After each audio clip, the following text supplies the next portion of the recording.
désolée de la discussion avec mon frère, il est pas net ces temps-ci. C'est pas grave, c'est pas grave. Il en tient une couche quand même. Hein. Dire qu'il suffit d'éclairer la matière noire avec une super lampe pour voir où elle se trouve, c'est franchement... Débile, c'est ça? Non mais, si la question se pose de savoir où elle est et de quoi elle est constituée, ok, c'est intéressant.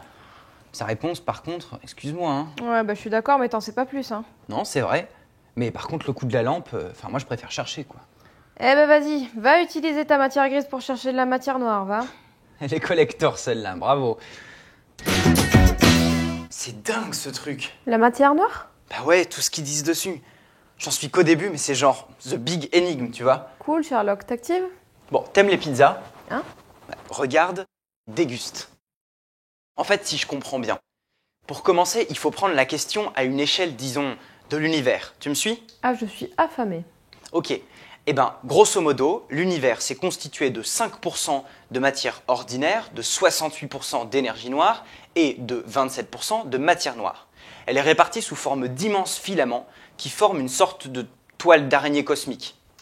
27% de matière noire, je veux bien, mais comment tu la mets en évidence? Attends, il y a plusieurs indices. Laisse faire l'artiste. Ah, je bouge pas. Ok. Tu te souviens, la gravitation, la déformation de l'espace-temps? Ouais, dans les grandes lignes. Mais si, souviens-toi, le Soleil, il déforme l'espace-temps autour de lui à cause de sa masse. Et c'est à cause de cette déformation que la Terre lui tourne autour. Ah oui, ok. Eh bien, imagine une galaxie très éloignée. Nous, on est là. Elle envoie de la lumière. Hop, petit rayon. A priori, il devrait nous arriver, allez, tout droit pour faire simple. Oui, c'est vrai que t'es le roi de la simplification, toi. Imagine que tu la vois un peu déformée, comme vue à travers le cul d'une bouteille. T'en conclus quoi? Je te vois venir avec tes gros sabots. La lumière est déviée à cause de la matière qui déforme l'espace. Exactement. Mais si ton rayon est trop dévié par rapport à la matière visible, Ça veut dire qu'il y a en plus de la matière invisible qui déforme l'espace. Ok. Comment ça s'appelle ton truc? une lentille gravitationnelle. Tiens, tout à l'heure tu parlais d'autres indices concernant la matière noire. Il y a les galaxies. Pour comprendre leur vitesse de rotation, il faut ajouter de la matière invisible à la matière existante. En fait, elle est partout, Pupus, hein, autour des galaxies, dans les galaxies, entre nous, qui sait.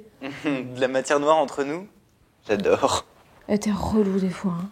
Bon, en fait, on imagine que les galaxies seraient comme plongées dans une sorte de bain de particules invisibles. Une sorte de halo de matière noire. Un bain de particules?